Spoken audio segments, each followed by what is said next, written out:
Hello, welcome everyone. We're about to start very soon in about like 5 minutes. So for the time being, you will watch the video about our program. Okay, which will run about like 4 minutes. So thank you for your patience, and we'll come back shortly. Thank you.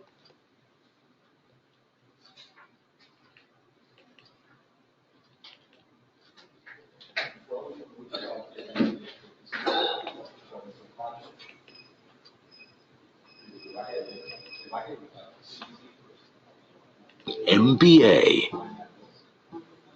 Meet Jenny. She is ready to take her career to the next level. With Asia's rapid growth, there are plenty of business and job opportunities available. She decides to study in the heart of Asia, Singapore, to gain extensive knowledge of the region and advance her career. Jenny searches online and finds out about the Nanyang MBA, Singapore's #1 MBA since 2004, as ranked by The Economist. The Nanyang MBA offers international exposure through exchanges and summer programs and double degree options with other universities. Jenny is even more excited when she discovers that Singapore is voted one of the top cities to live, work, and play. A truly vibrant place. Indeed, this melting pot of nations where East meets West offers rich experiences and great exposure to Asia's diverse business cultures. Jenny reads up more about the Nanyang MBA and is intrigued by one of its core modules, leading people globally. With MNCs growing larger and the expanding opportunities to do business worldwide, she knows that leadership skills will indeed be imperative in the global economy today and tomorrow. Jenny is also impressed by the program's world-class professors like Vijay Sethi, voted the top business professor in 2013 by The Economist. Together with other highly qualified professors, some of them CEOs and CFOs themselves, the Nanyang MBA offers a wealth of both academic theory and practical knowledge. Jenny feels she will definitely be in very good hands. She enrolls in the program and meets a diverse group of participants in her class from over 20 countries. Sharing their peers' different perspectives, Jenny gains cross-cultural exposure and realizes that the program offers more than just an education. It is a life-changing experience. During the strategy projects at Nanyang, or SPAN in short, Jenny and her fellow participants work together as a team of consultants, presenting strategic proposals to C-level executives. A real challenge. She feels this experience truly broadens her mind, expands her networks in the industry, and allows her to gain hands-on experience from a top management perspective. Moreover, Jenny soon manages to land a job with the help of the university's Career Development Office, which provides coaching, workshops, and networking opportunities. She immediately finds herself applying the knowledge and skills she picked up during the Nanyang MBA. Her employer is impressed that Jenny is able to quickly adapt and build relations when given international assignments. Jenny loves her dynamic career. She finds life very exciting as she is able to work and experience different parts of the world, perform various job roles, and have the opportunity to work in different industries. Indeed, she feels that the Nanyang MBA has definitely prepared her well to work anywhere in the world and has given a great boost to her career. Take your career to the next level. Visit us today to find out more.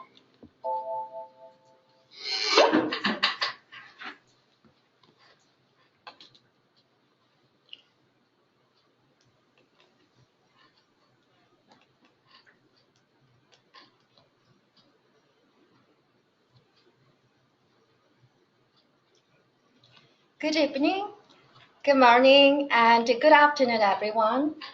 Welcome to our welcome webinar session Nanyang MBA today, especially on this Saturday.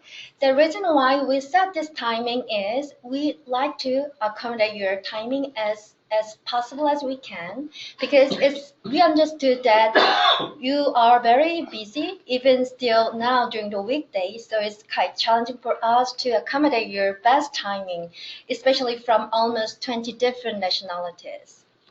So very welcome all of you, and today we're having the Associate Dean of Nanyang Business School, Professor Nilanjan Sen, and also Assistant Dean of Career Development Office, Professor Peter Giuliani, and also Director of Graduate Studies, Nicole T. And today's agenda is briefly, there will be a message from Associate Dean Professor San, followed by the presentation from Career Development Office, and also we'll have a Q&A session later on. It is an interactive session, so you can type your questions. Click on your right-hand side the yellow arrow. So for the time being, you can actually type in any kinds of questions, but it is muted. So instead, you can just type in any questions during our session. So your questions will be answered after Q&A sessions. Okay, now I'm happy to introduce our Associate Dean, Professor Nilanjan Sen.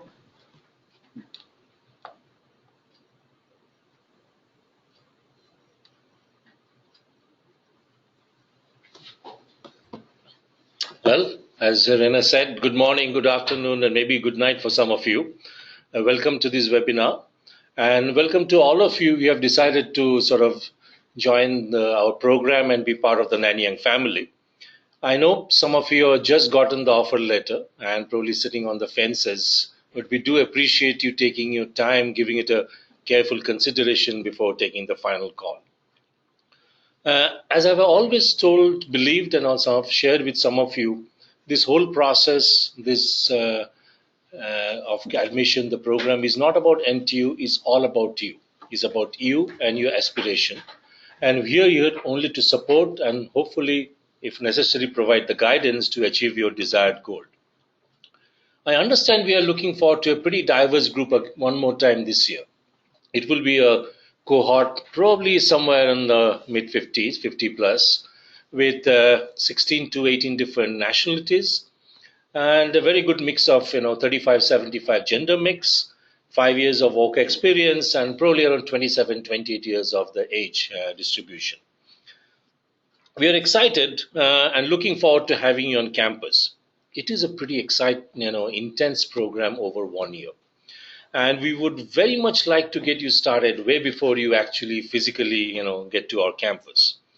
I hope you have started receiving all your, communication from the office regarding housing, regarding online courses, and regarding English classes. And these are all, I'll really encourage you to get going on this, because if the current cohort is telling me, they don't get much of a sleep time once they get to the campus. So it's better to get started early on and get going so that you have, done some of your homework. Pretty soon, you'll also hear from Peter that we'll soon be going on your career service path and start preparing you for the courses and the content and as well as, everything that you need to have a wonderful journey during your stay here. Now, campus has a lot to offer. A lot is going on in this particular campus, whether it's an institute, with a research center, engineering school, Nanyang entrepreneurship, all of that. I'm sure you're exploring all of that, going to our website and talking to my, all the staff in my office and all of that. However, I'd like to bring your attention to a couple of key changes we are really looking forward to specific to the program for the next cohort. Number one, new electives. As you know, the structure of the program, that obviously you have to do 4 electives in any of the different tracks. But I'm glad to inform you, Vijay, who is our professor of the business professor of the year 2 years back from Economic Intelligence Unit, he will not only teach the core class, he will not only guide all of the cohort for all the case competition and the ventures and business plan, but he has also agreed to introduce a new electives in entrepreneurship. Now, this is something which is consistent with the initiative of the whole campus, Right now, all of our undergrads are required to take something. We are putting a lot of resources in that direction. There's a CEO Innovation pulling together all the resources over the campus.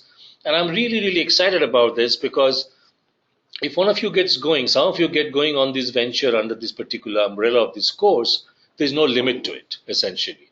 Singapore provides an ecosystem which provides all the resources, all the funding, all the VCs, all the business plans. So, and with all of the things that we are hosting here, as well as what the entire ecosystem, who knows, we might have a Zuckerberg or someone coming from one of you guys if you put your sort of mind together there. So I'm pretty excited about that. Second thing, one of our star professors, other one, who is also the deputy director of our Asian Consumer Insight, he is going to take over our core class in marketing. Not only he'll be teaching that, but the pedagogy will be completely different. There will be lots of simulation. We call it MarkStat, and it has been very well received in our other programs, senior executive programs, and I'm sure that will open up a new dimension in your learning and everything during the core classes. We have all been talking about the huge alumni connection that what we have here at NTU. You know, it's a 55 years old industry. We have terrific placements about all these senior alumni in very, very senior position. But we have to do a lot more in engaging with this thing in a productive fashion. So you'll find, and Peter is going to talk more about it, that we'll be starting a mentoring session where when you arrive at the campus, you will be matched up with some of the alumni as well as non-alumni who is going to really guide you along during the entire process, giving you the counseling, giving you the social, exposure to the social network, include the professional network, and hopefully that will have significant value as you go through your entire program. Third, we are also opening up the possibility. We do not have a career path or other track officially defined in marketing. However, we have an excellent program offered by the Asian Consumer Insight, the center, which is in that particular area. So what we are looking at is essentially opening them up for our MBA participants. Now, the average participants on this particular program is fairly matured with 10 years of experience. So it does provide additional opportunity for networking, but we have to really take these courses seriously and live up to the expectation of the entire cohort. But it does open up a new path for specializing in certain areas and certain electives. Last but not the least, we have got more emphasis on career coaching and personal development. We'll have dedicated time devoted to that for every week. And again, I'll leave it to Peter to sort of elaborate on that. Let me also take this opportunity to congratulate you for the successfully completing this entire process of joining a wonderful program. It's not easy. Working full-time, you have been working in the industry for the last 5-7 years, working full-time, finally taking that particular decision, squeezing out time to prepare for your GMAT, taking the exam, completing online, completing those essays, talking to the, productive, meaningful conversation both at home and the office, getting those recommendations done. It's a long process. It requires a lot of, conviction, and, you have to stick to it and get going. But finally, you have done it. You have already done it. So congratulations. We are really, really looking forward to having you here. And hopefully we'll have a wonderful journey moving forward. So now it's my pleasure to introduce Peter Giuliani, my colleague and Assistant Dean of Career Development Office. Peter has joined us around 8-9 months back last year. And he has already made an impact in the organization. I'm sure some of you are in touch with our current cohort, current students, so you can just talk to them to what impact he has already had in the career development of this current cohort. Now, before coming here, Peter moved here from Los Angeles, who was the head of the director of the career services at the Marshall School at UCLA. And prior to that, he was a senior partner at Deloitte. So he brings with him years of experience in coaching, nurturing, and developing talents for the global marketplace. With that, I'm going to hand over to Peter. Peter, it's all yours. Thank you so much, Professor Nilanjan. I really appreciate it. And thank you to everybody for making time to be with us this evening. The intent of my presentation is to simply give you a very quick overview of the things you can be doing between now and when you come to campus for your orientation or for your English language boot camp or both. I've already heard from a number of you via email, and you've sent your resumes, asked me for a review, asked me for feedback, and in some cases you folks have asked me very specifically about some of the things you can be doing now. The presentation I'm about to give will be available to you online, so don't be particularly concerned about taking copious notes. You'll be able to get this presentation. We're going to flip through it rather quickly, so at the end of the presentation, what I'd ask you to do is if you have questions that will benefit the entire group, let's ask those questions here. However, if you ask questions that are specific to you, specific to your own needs, then let's communicate either via email, or we can set up a Skype conversation over the next couple of weeks and clarify those questions that way. So assuming that everybody is okay with that as the guiding principle, let's begin. As you can see, these are 4 of our existing full-time MBA students right now, and they are all very well motivated and moving forward in their career. Some of you have already talked to some of our current students. As a matter of fact, they reported back to me that many of you have been reaching out. That's good. Continue to do that. That's part of networking, and I want to see you get connected with these young people who are currently part of our cohort. They will be your initial coaches as you move forward. This is me. That's a much younger and a much more put together version of me. But like Professor Nanyang said, I have 30 years of business consulting experience, retired in 2004, and began working at University of Southern California in the Marshall School of Business doing MBA career development. My belief is my private sector experience combined with 10 years of academic experience, particularly in the career development space, makes me uniquely qualified to help you. And there is no problem we can't solve together, I assure you. You have my private phone number there. That is my mobile number. Now, I'll tell you this. You feel free to call me. But here are the guiding principles in using my mobile number. Number 1, don't call me after 8 o'clock at night. I get up at 5:30 every morning and I'll call you back, regardless of time differences. Number 2, make sure that your phone number appears on my screen, because what I'd love to do is be able to just hit redial and get back to you. And number 3, at least until you come to campus, please don't text me. All of my students text me and my children text me, and I'm very busy and my thumbs just don't work so well. So let's not text me for a while. But once you're here, feel free to do so. That's my email address. You're going to need that because there are a couple of things we're going to be talking about that between now and when you come to campus, you're going to be sending me for review, editing, and input. So with that having been said, let's move forward. Every one of my students say, Pete, what can I do? What are the things that I should be thinking about?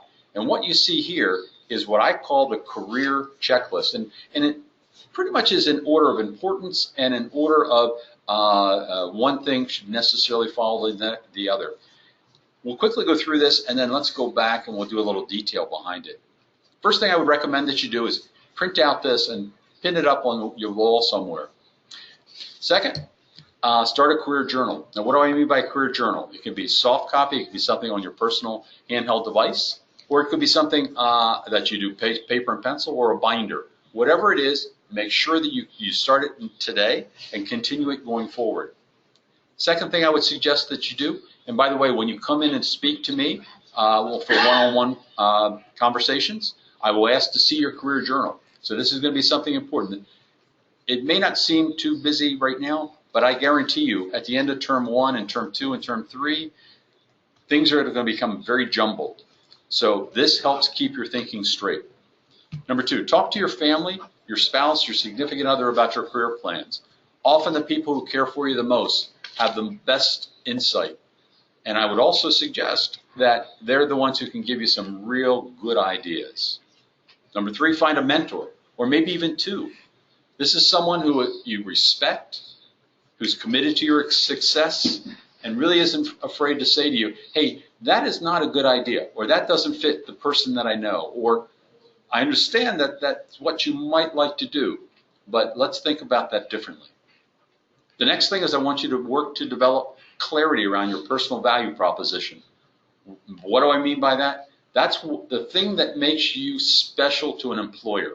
What is the thing or the couple of things that you can say to an employer in 250 words or less where they can walk away from that interaction, whether it be written, verbal, or digital, and then they can say, I have an idea of your compelling story and what you bring to my organization. Short, sweet, and very, very directed.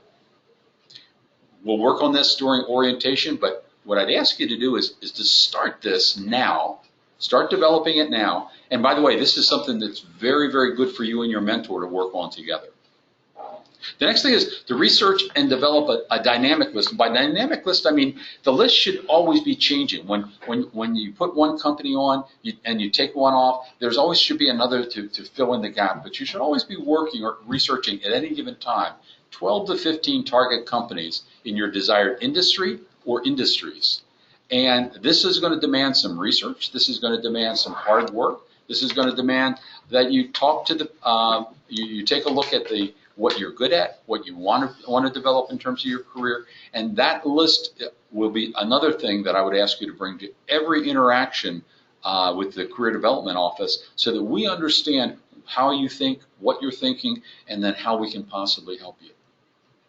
The next thing is to develop and constantly refine what I would call an impactful resume. Now, impactful means it's not too long, it is crisp, clean, has the important information, and it gets you the interview. Remember, at no point is the resume going to get you a job. All the resume is going to do is get you an interview. It's going to intrigue people enough for them to want to invite you in so that they can talk to you. Once you have that information all collected, we have a standard template we use here at NTU NBS, and that standard template is a one-page template, and everyone's resume is exactly the same from a formatting standpoint, not from a content standpoint, but from a formatting standpoint. We use this standard resume as the basis for our resume book. So the standard one-page resume needs to be completed in the first month by the end of August, because our target this year is to have our resume book finished and ready for distribution to potential employers by on or about September 1. The reason for this is because most consulting firms begin their hiring process on or about September 15, and it goes for 45 to 60 days. So if you're targeting an opportunity in consulting, or in some cases financial services, that resume needs to be finished and ready for presentation to employers on or about September 1. We'll tell you more about this later, but again, I don't want to create urgency. I want to create a healthy understanding of what we're going to be doing in order to make sure you're successful. Second thing, I want you to record a very professional sounding voice message on your mobile phone. Some of the voice messages that I've encountered over the years have been just a little less than professional. If you're going to use your mobile phone as your contact number, make sure that the outgoing message is professional. Third, sit for a professionally done photograph. This is not a place for selfies, folks. I have to tell you, you need a professional photograph. We will have a photographer here during orientation, so if you get one taken and you want another taken, we can certainly do that. But this professionally done photograph is going to be important. Clean up your digital profile. Now, what do I mean by that? If you're a person who blogs a lot, if you're a person who has written articles online, and some of them have had implications that are political in nature, and you believe that it could cause you to be to deliver messages that are unintended, or your Facebook account. Many folks have a Facebook account and have pictures on the Facebook account that maybe need to be taken down. This is pretty important to do because most employers, before they interview you, they're going to check. They're going to go into Google. They're going to Google you. They're going to check your Facebook account, and even if you have certain security settings in place, certain things can be seen. Standard rule of thumb on your Facebook account and on digital profile: if it would break your mom's heart, or if you don't want your father to see it, take it down. That's excellent operating guiding principles.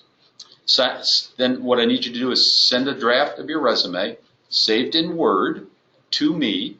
I will review, edit, and offer comments on your resume. And the turnaround time is somewhere between 3 to 4 days. I'll guarantee that. Once we get to July, I'll guarantee 48-hour turnaround. But between now and July, I'll say it's going to take between 3 or 4 days. So when you send that to me, give me a couple of days. I will help you.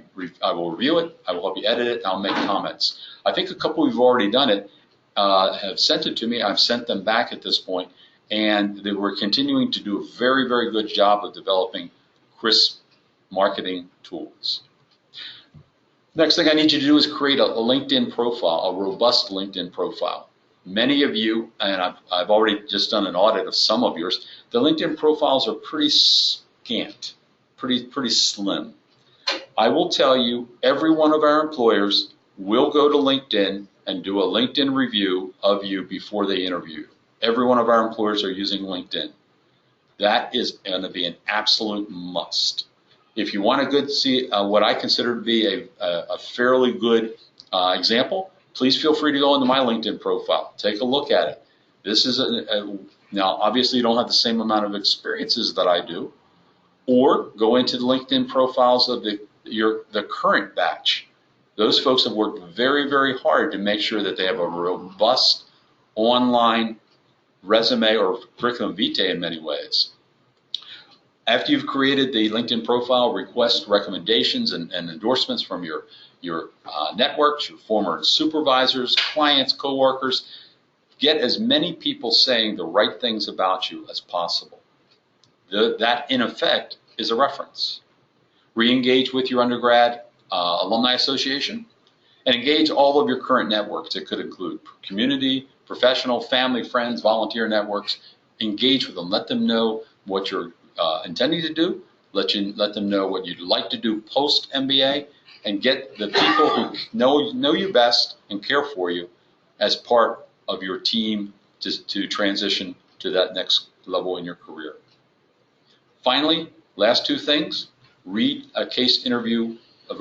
Brush up on your case interview techniques. The best book that I know, and I have Mark is a friend of mine. I've seen him on many conferences, but the book called Case in Point by Mark Constantino is probably one of the best out there. It's an easy read, but it will get you familiar with case interview techniques. And then finally, watch your favorite business news programs. Listen to business radio, read business periodicals, and research your target companies and industry on a daily basis. This is a pretty long list, but it's a tried and true techniques for preparing for a career search. So with that in mind, I'm going to go through a couple of additional ideas, and then we'll turn it over to you for questions. All of the things that we're talking about and the design of your career development office, it's only going to support somewhere between 60 and 75% of your needs.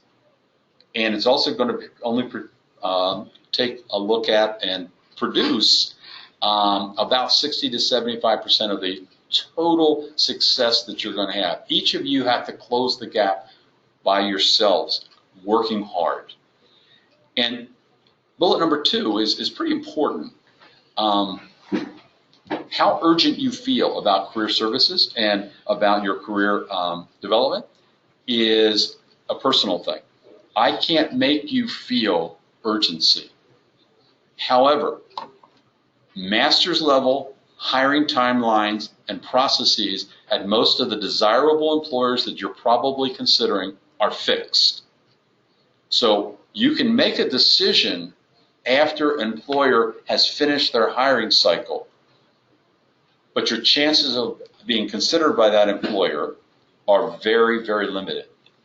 So what we provide you is an understanding of what the hiring cycles are, and that's very important. So the sense of urgency is often driven by the hiring cycle of your target employers. Okay, sometime real soon, you're going to need to be clear on what types of jobs you want to target. And there are three dominant features when you're considering this. What is the function? Is it going to be in the operations space, the strategy space, the IT space, the process space, the human capital space, the marketing space? All of these are functions. If you think about those as horizontals, most industries have most or all of those functions. Then the next thing you need to think about is the industry in which you want to launch your post-MBA career. Industries include financial services, professional services, fast-moving consumer goods, government, nonprofit, aerospace and defense, and so on. So you need to think about the horizontal and then the verticals, which are industries. If you want to change your function, I strongly recommend that you do not change your industry. If you want to change your industry, I strongly recommend that you consider staying in the same functional space you currently are in. That will enable you to show competency either in function or industry that comes out of your pre-MBA experience. And then finally, the big concern is location. If you are open to any job in your chosen function and industry in any Asian city, that has the net effect of giving you a much larger universe for your possible job opportunities. So this is going to be important. When we talk, one of the questions I'm going to ask you, what's your target function, what's your target industry, and what are your target locations? These are dependent variables, and a very narrow location is going to, by default, narrow the industries and the functions that are hiring within that location. So it's very, very important that you think this through and that you begin developing an understanding and a strategy. This is something that you should be talking to your mentor about. And if absent a mentor, you and I are going to be talking a lot about this. Okay. For those of you who have the time, and I would definitely recommend that you do this, once you've developed an understanding of the function, the industry, and the location, then I would begin doing some research about the requirements for your job target. There are a number of online resources. I've listed a couple here. There are any number of other online resources. But when you think about what's required for the job that you are targeting, then we can go through your KSEAs, your knowledge, skills, education, abilities, expertise, to determine what you currently have for that job and then what needs to be developed as part of your classwork or during internships or both. So coming into the conversation, understanding what it is that you're going to be needing is going to be very, very important. Okay? This is important. And I want you to read this and I want you to test this with your networks. Over the years, I've hired probably, I'll say 750. I really believe it's more like 1,000 people in my 35 years of working. Okay? And each time I hire someone, I go into the interview with these 5 questions in mind. And these 5 questions are in order of importance. Most interviewers are thinking the same thing. How are you going to generate or contribute to top line revenue? How are you going to help my company get more business or retain business? How are you going to reduce my expenses? One of the biggest expenses is recruiting. So when I'm looking at you, I'm evaluating, is this person going to be someone who, if I hire, I'm going to be able to retain them for 18 months to 3 years? Because recruiting expenses are a huge part of every major company's personnel expenses.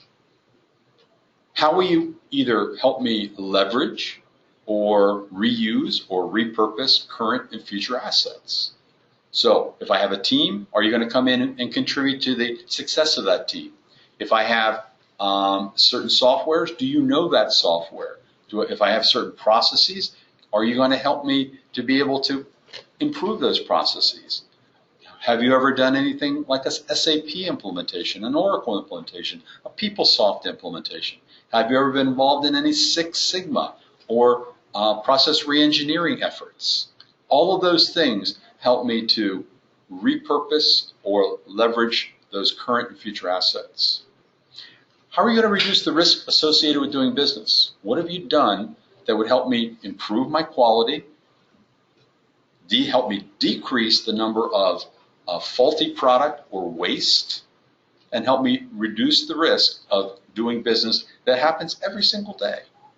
And then finally, if I put a golf shirt on you, if you're wearing my golf shirt for my company, and it happens to have my company's logo on it, can I trust that your behavior in the marketplace is going to reflect well on my company? What are the things you've done in terms of volunteer activities? How about, are you involved in your community? Are you involved in the things that I want my company's name attached to? These are the important things you need to be thinking about. And this is part of how you tell your story. What is it? What the data is that you're going to bring together about you that you're going to tell each employer. So value proposition. This is your story.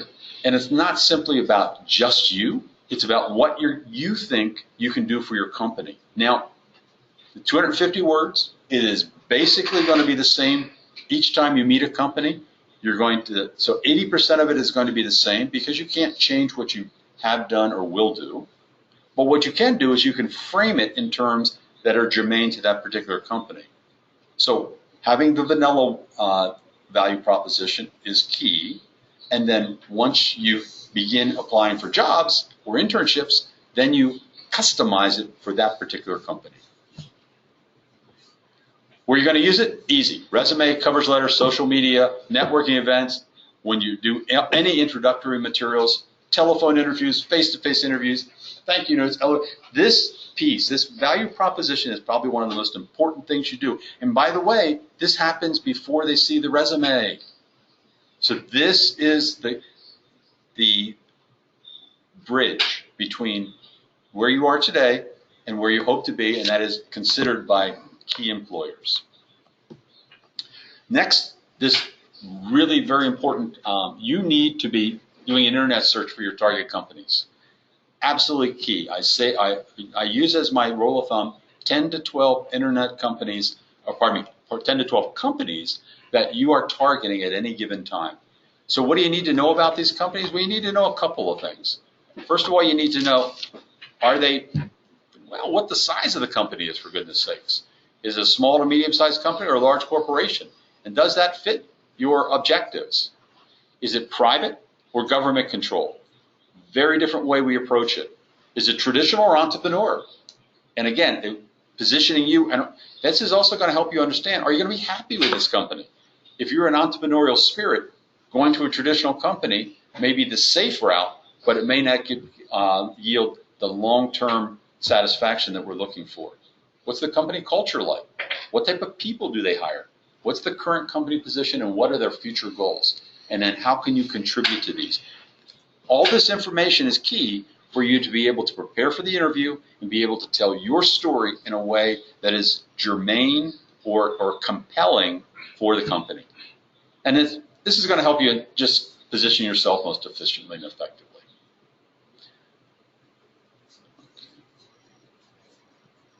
We're not moving forward, guys. Some little bit of technical difficulties here.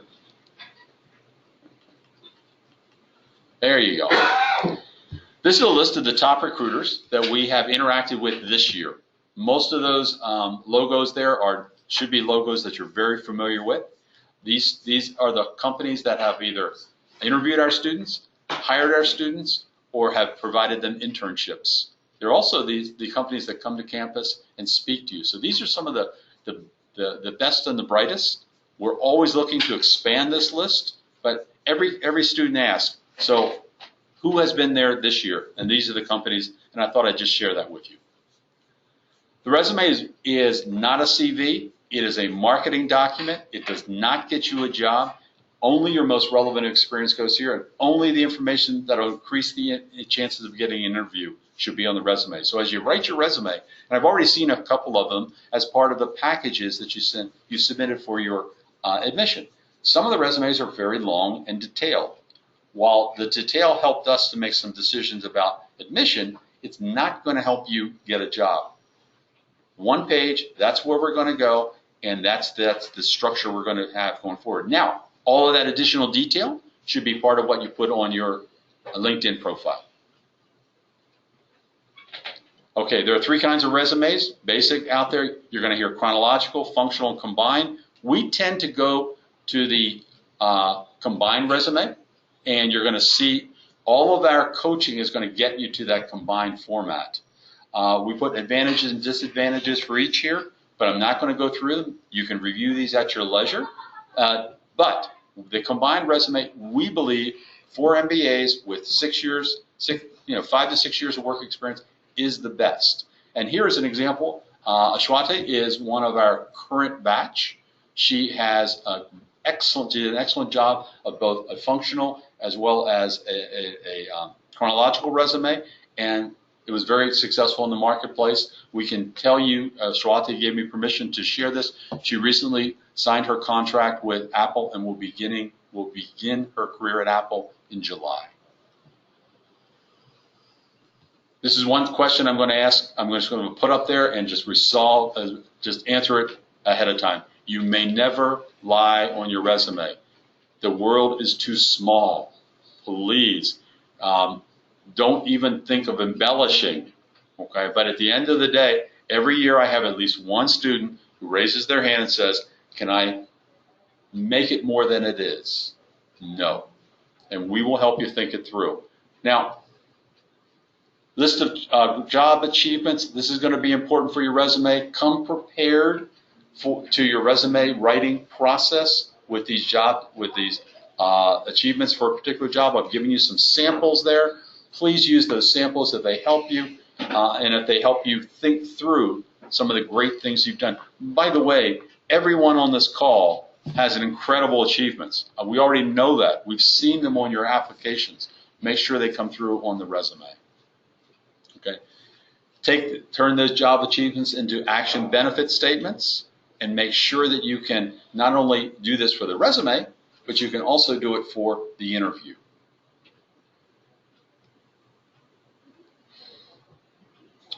This is a good example of what I consider to be an action benefit statement that I've seen. You see the before one? I actually pulled that off of one of the resumes from last year. Effectively manage a business unit, profit and loss, and consistently grew profits.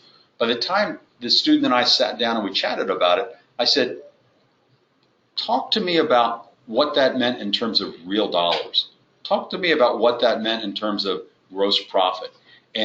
But when we added the numbers to it, now this is a very powerful statement. Before it's sort of vanilla, now it's very powerful. Each one of you need to be doing the same thing. And by the way, my bias, instead of just putting 10 million or 100 million next to that, show me the zeros. Make it pop out. Make it jump off the paper. Some people have different opinions about that. My students have come back and told me that these things are, when they see their resume in the hands of the interviewing managers, invariably these dollar amounts are highlighted. So make it pop. Talk about how much detail you should give each one of your jobs. The most recent jobs, more detail. Less recent jobs, less detail. Because you only have one piece of paper, only have one page. Include all of your relevant education and training, and the training courses you've taken as part of your current work. Don't overlook those. If you have certifications, make sure that they're there. Make sure that the years that you got those certifications or those awards or training are there. And finally, this is the one that most of my students tend to discount: extracurricular activities. As an interviewer, as a line manager who interviewed folks for 30 years, I will tell you, I always drop down to the bottom of the resume to look at extracurricular activities. I want to hire a whole person. You're all smart. You're all accomplished. This also tells me about what makes you tick. Because by the time you get to the interview process, I've already pretty much decided you have the skill sets that I'm looking for. What I want to find out is how are you going to fit on my team? How are you going to be to work with? And how are people going to feel comfortable about working for you? Some of you may have had the situation where you have left your previous employer, whether voluntarily or involuntarily. Be ready to discuss it. You do not have to spend a whole lot of time talking about it, but let's talk about and be prepared to discuss any gaps that may be in your resume. So why do we go through this silliness? Well, because companies often spend less than a minute reviewing your resume. And I can tell you many companies have junior members of the recruiting team reviewing those resumes and screening them. And this can happen even when after you've met a line manager or a senior individual at one of our many networking events. He or she says, please send me your resume. Once it gets to the company, sometimes it gets into that screening pipeline. So you need to make an impact with that resume. It needs to be impactful, clear, crisp, well-written, and ready for prime time. Your CDO team is going to help you realize your potential, understand that best industry fit. We're going to spend a lot of time on that during the months of between now and orientation, time during orientation, and then that first month of August, a lot of time on industry. You're going to be meeting with employers and senior execs from many different industries, and it's going to help you think through your targets. We're going to help you network with diverse industry professionals, tap into some very strong, high-quality job opportunities. But at the end of the day, we don't get you the job. You get you the job. So some of the next steps are here. These are things you either will be hearing about or have heard about already. But at this moment, what I'd love to do is I'd love to introduce you to one of my friends and colleagues, Miss Nicole T., who is our Director of Admissions. And we need to click you in, Nicole. Right now, we're looking for you to type in some questions. If you have any questions, please feel free to type those in, and we will be answering them in a moment.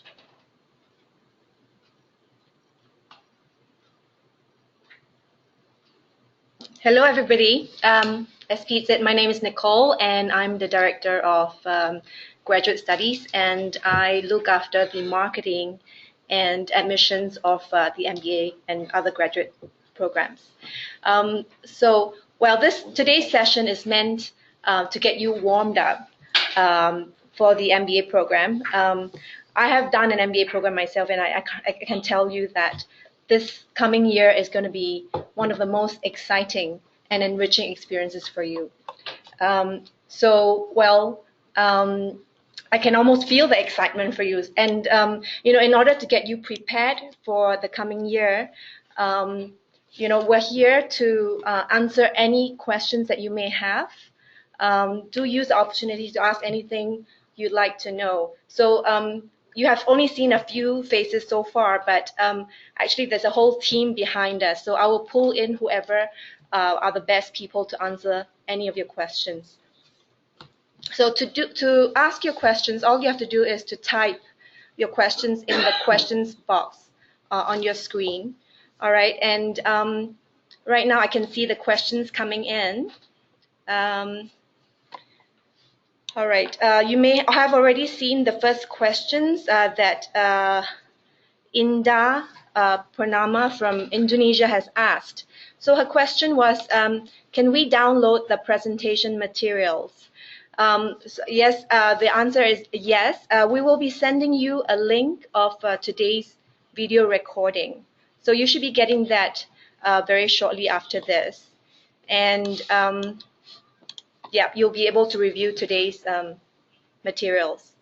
And if you'd like the slides for today, please feel free to reach out to us and we will send that to you as well.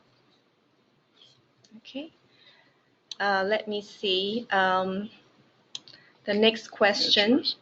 Okay, right. Okay, so the next question I have on the screen. I I see online prep courses in preterm. Can you explain a little bit more on this? So this question is from Mu Hwan Cho from Korea. Okay. Yes, so the online prep courses in preterm is the finance course. Right.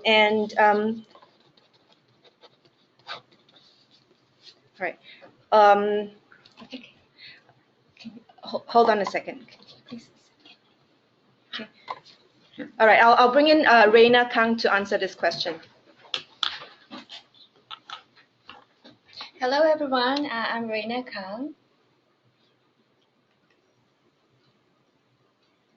Hello, I'm Reina Kang, and I'm from Marketing Admissions team. And also, I'm a graduate of this program. So actually, I took this online prep course before. Actually, the course consists of kind of finance courses, like a finance management and finance accounting. There was actually 2 courses I took, and it took like 1 or 2 weeks. And after taking some courses, you will need to take an exam, which is not really difficult. So you wouldn't be really scared of that, and it's mandatory. So it takes you about like 1 to 2 weeks, and it's kind of mandatory. So after taking the courses, you will take some simple tests after that. Okay, does it answer? Okay. Yeah. That's what they just asked for in the next question. All right, so the next question is, yeah, there was a slide. I think this question was from Rondell. I noticed a slide during the end of the presentation about dates to remember. Yeah, I realized that we didn't stay very long on that slide, so let's go back to that slide right now. All right, so you should have that on the screen, right? So the next steps, right? So on-campus accommodation, you should have received an email from our admissions office about this. So the application period is it starts on the 30th of April, so you'll be able to apply starting from the 30th of April until the 12th of June. Okay, so we would encourage you to put in your application as early as you can to make sure that you get the rooms that you want. So on campus accommodation, we have 2 graduate halls, Graduate Hall 1 and Graduate Hall 2. You'll be able to see links to pictures of the Graduate Hall and the choices of rooms on that email. On the intensive English course, the course will start on the 29th of June. It will last for 3 weeks. Okay. And so on the student pass, you will very soon get the in-principle approval letter. We will be emailing you the letter. And then when you get here, then you will get the official student pass. Okay. Student online portal will be ready soon, and we will be emailing you the access details very shortly.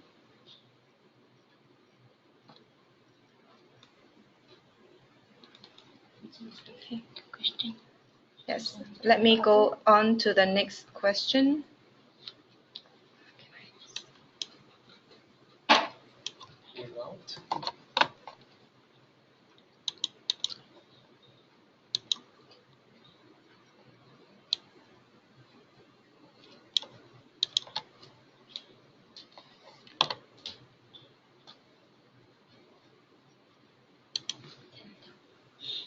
Right. I think there was one related question on the IPA.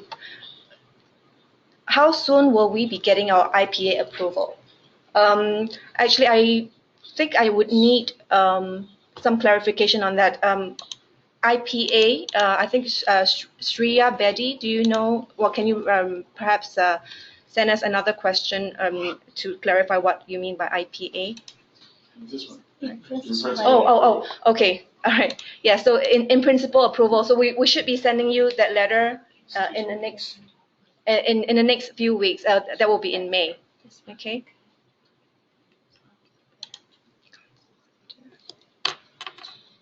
pull this out? Okay. Okay, now the next question is, will you send sort of welcome package to guide me how to get a visa and etc. from Jomu Han? And as we told you that we will shortly send you a communique regarding IPA and student pass status shortly. And it will not take too long time. So you don't need to worry about like in case that you will not have a student pass. And those will be guided on our orientation week, which is in 27th of July. And the next question is, okay, can the CDO provide us a list of main corporate events that will happen in Singapore within this year? Okay, I will hand over this question to Prof. Peter. That's a great question, and it's a work in process right now. We're finishing the work that we're doing with our current batch. We're in the process of beginning the outreach to our normal employers, and we're scheduling time for your interaction with those employers in the fall and spring of next year. We're also planning business study missions as well as both in Singapore and international. And we are trying to develop our speaker series as well as our mentoring program. So all of those things are in process right now. You'll have details on those, I would say probably about the 1st of July. But even then, you won't have total information because, frankly, we don't have total information. It's a dynamic process. But you'll have, by the time you get here for orientation, we should have our calendar about 75 to 80% set. That's our target. The next question is, okay, where are we? Yeah. It said that we have internship during the semesters. Yes. Okay. Cursor down from on the. Yeah. Is it possible to arrange it for? Yes. The answer for Wendell. The question is about internships during the actual semester. We do. We have a series of internships that happen. Everyone is eligible to apply for them, and the internships run about 16 hours per week, and they are negotiated for anywhere from a short-term internship of about 4 weeks all the way up to 12 to 16 weeks. I don't see a cursor here, guys. That's the problem. Okay. So everyone is eligible for them, and everyone is given access to the application process. Okay, so we are looking at, Okay. where? Is there a specific next one? Okay. Is there a specific company we would want to call to on campus? Will it be possible to connect them through career services? Aditya, yes, the answer is we'll help you make those connections. One of the things that we use very aggressively here are the LinkedIn for the companies that aren't coming to campus, but if I have contacts with those companies, and if we can possibly get them to campus, we will. That's always our goal. But if not, we will do introductions and get you connected with people inside of those companies. Does that answer your question? Well, yeah.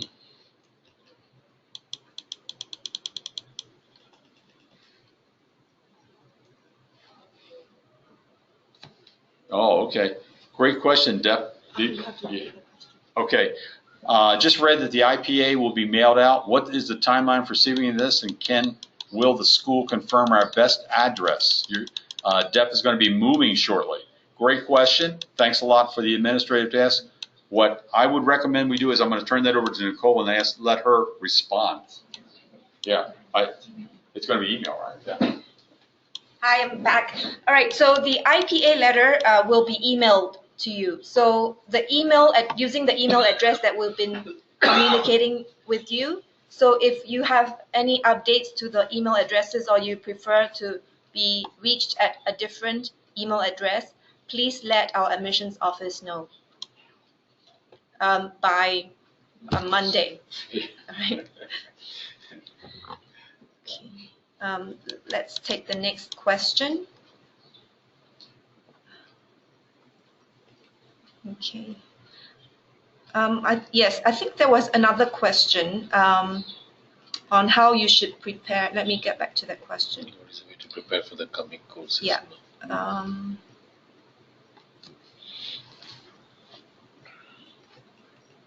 Right, so there's another question from Cheng Chen. What is the best way to prepare for coming courses now? Right, Cheng Chen is very, very keen to get started, so that's great. So any reading materials or things like that? All right, I'll get Professor Nilanjan Sen to answer this question.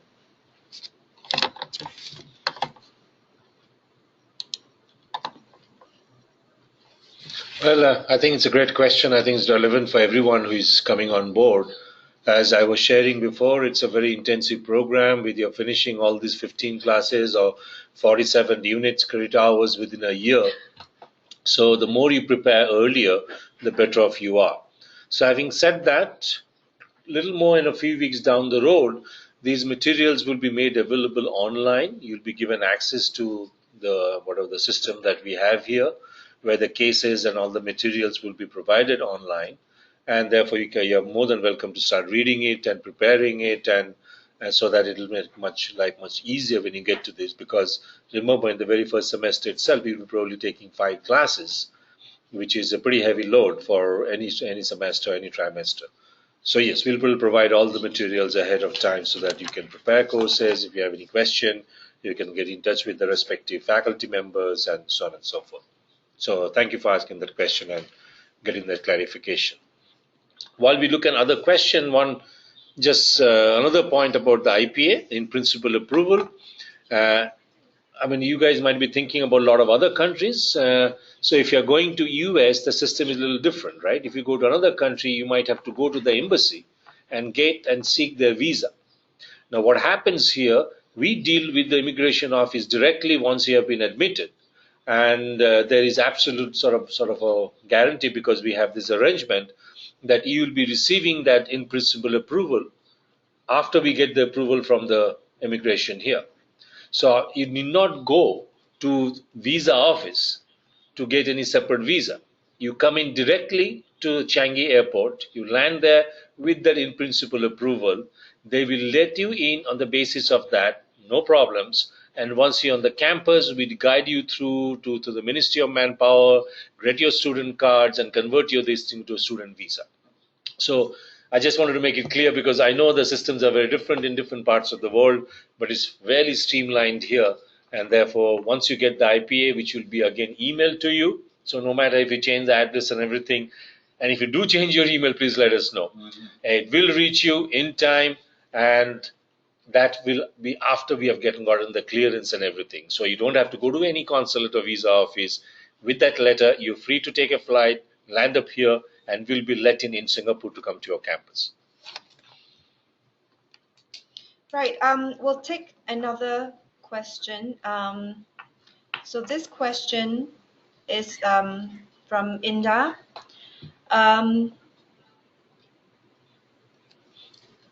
Right, the question is, I haven't received any email related to the online English course. Can I get the details for this, and is it mandatory?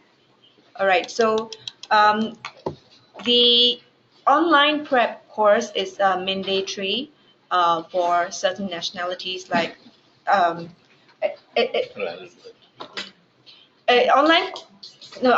intensive English course is mandatory for certain nationalities, such as Korean, Japanese, Chinese, and Vietnamese. However, this intensive English course is available for all students. So if you like to participate in this, please do let our admissions office know.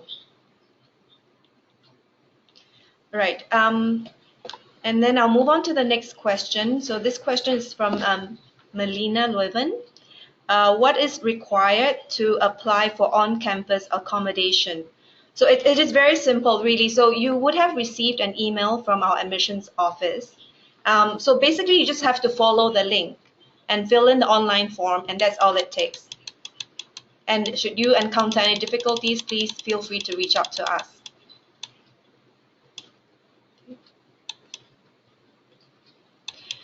Right.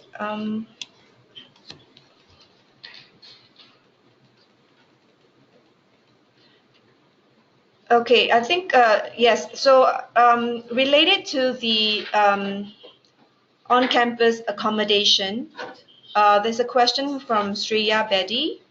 Can you send us the link to pictures of Grad Hall 1 and 2 because I couldn't find them on the website? It should be on the email, but we'll be happy to reach out to you and send you the specific links of the Graduate Hall 1 and 2. Okay, we'll take note of that.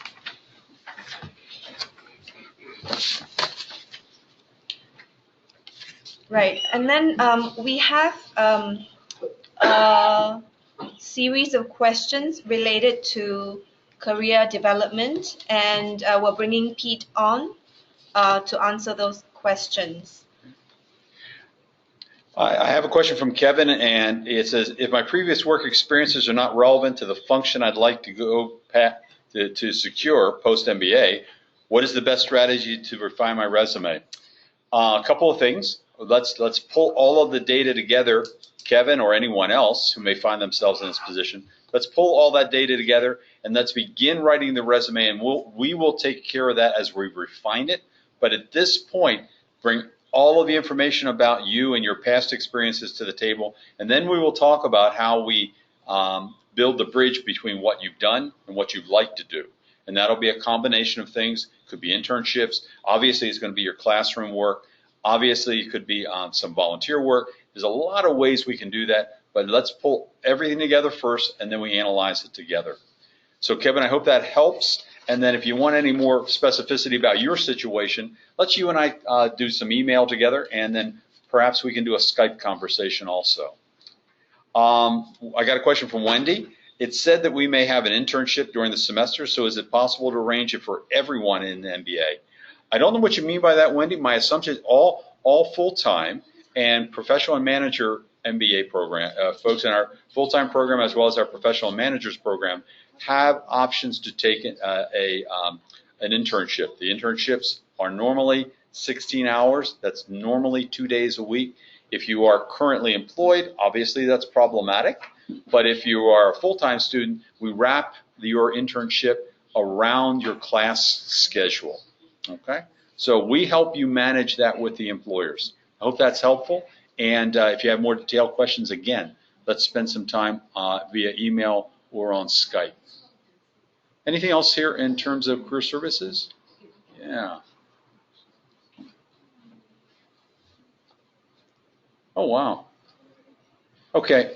I got a message from Jitan. It says, my question is with regard to program track selection alignment with desired post-career industry. Very important. In the event one is keen to pursue a consulting career, will the team advise students to select strategy innovation track, or will general management be the preferred course?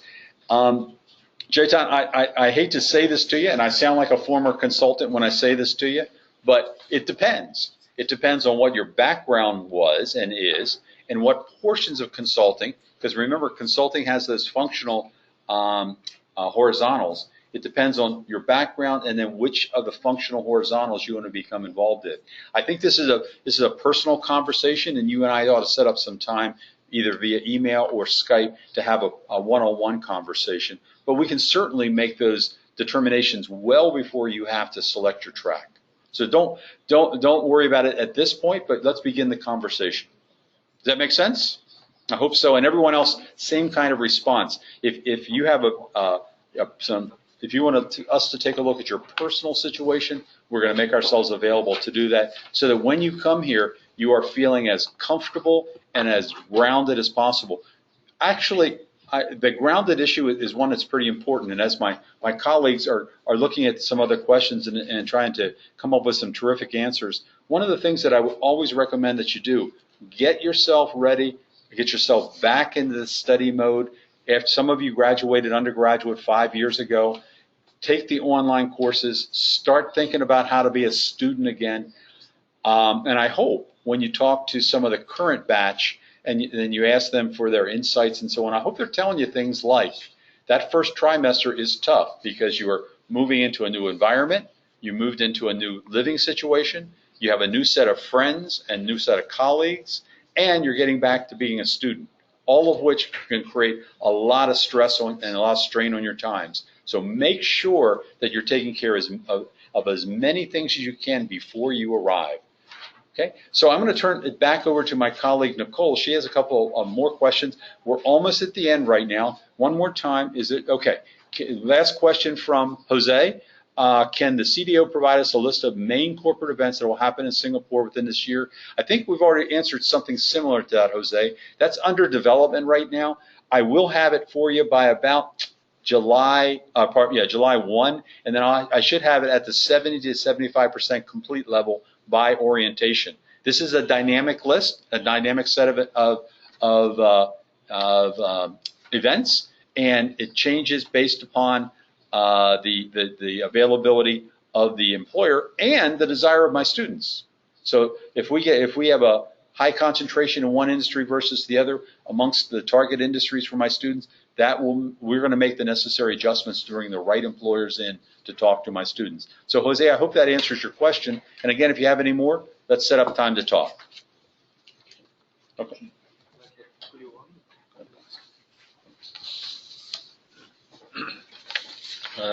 Before Nicole comes, there is Nicole. So there are other questions coming, but we wanted to just get back to clarifying because several of you have asked the question, is the English course mandatory? Now, the best way to do this, the answer is no. It's mandatory for only those participants who have received the email. We do make a judgment call about the need for such a thing based on your background, which language you did your undergrad, the score in the TOEFL and all of that, and a GRE score and GMAT score, all of that. So therefore, we just send out emails where we think that is required and necessary for you to. For those of you, again, who have received the email, it's mandatory. Those of you who haven't received the email, it is not mandatory. But if you have an interest in that, send an email to us. We cannot guarantee a certain place because there is a cap on the particular class given the nature of the particular class. So that's the clarification. We apologize if there was any confusion there. Next question we have is, do we go out of Singapore for SPAN and BSM? The two different things. SPAN is the strategy project at Nanyang, which is a group of our MBA students will work on with a consulting project with a company, focus on strategy, and it is being clinched as we speak by our what you call the office, which is sort of dedicated to that, because we did kind of projects consulting at all different levels, MBA and executive MBA and everything like that. Most of the projects of SPAN are in town because you need to interact closely with the management, go and talk to them, interview them, seek their clarification, get the relevant data, and then sort of provide your recommendation. So SPAN are primarily here, and I don't think we have had a project going outside because of the logistics involved. As for the BSM is concerned, you get a choice. The business study mission, which involves visiting a bunch of different companies, talking to the senior management about which direction they're going, their strategic positioning, the challenges they're facing, and all of the issues that basically, and we have a particular theme in those BSM. There are two BSM in a year, one held within a week long within Singapore, where we, as you know, this is a headquarter for 6,000 odd companies. We have plenty of very prominent companies here to visit. It was very well received last time. Also, we had an opportunity to visit companies like Google and HSBC, several high-end banks and other financial companies and Intel and all of that. So that can be an option. However, there's also another option where the students go outside and visit another country, understanding the challenges, talking to the regulators, exploring the business opportunities, the political landscape, and that changes year to year. Last year, it happened to be Myanmar. And the coming year, it's not final decision has not been taken yet, but it will be done pretty soon, and you'll have the answer which country we are going within the next month and a half. So that's the thing about BSM. The answer is BSM. We have choices. We can do it inside the country as well as have an option to outside. SPAN, which is the consulting project, is done predominantly within the and pretty much within the country. Okay.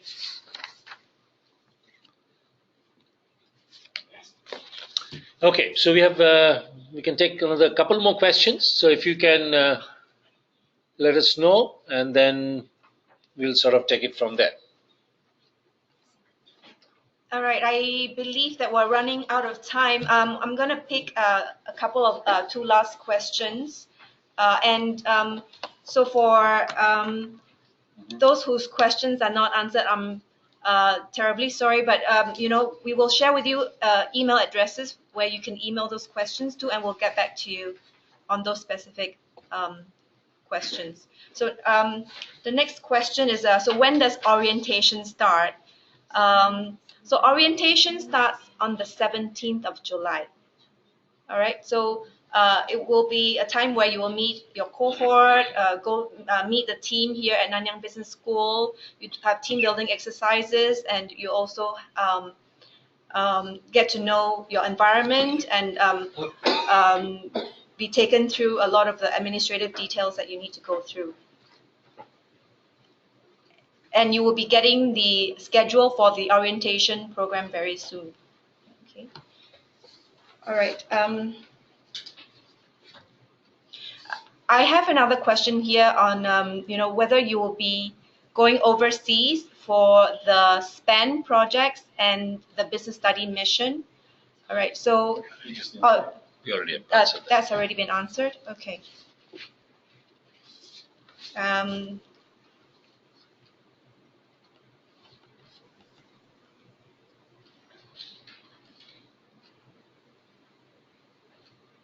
Right. There was a question on when you'll be getting this the schedule for the courses, and whether you get to choose your electives. Yes, you'll be getting to choose your electives, but only later in T1. You will not be doing electives in T1. So in trimester 1, you will only be doing core courses. And as you take those courses, your choices may change. Hence, you'll be asked only to make those choices in the later part of trimester 1 for your core courses.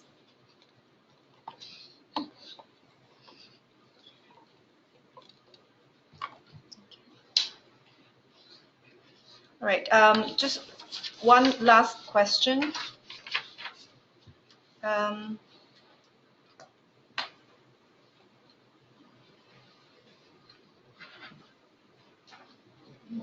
mas.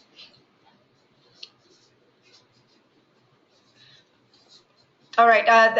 A question from Regina. I believe that you've joined late. If you joined the session late, yes, you will be able to access the presentation recording. We have recorded this session, and we'll be sending the links to all of you. And for those who would like a copy of the slides from Pete, please also reach out to us, and we can send a copy to you. All right. So before we leave you, as we're running out of time, let me show you the slide.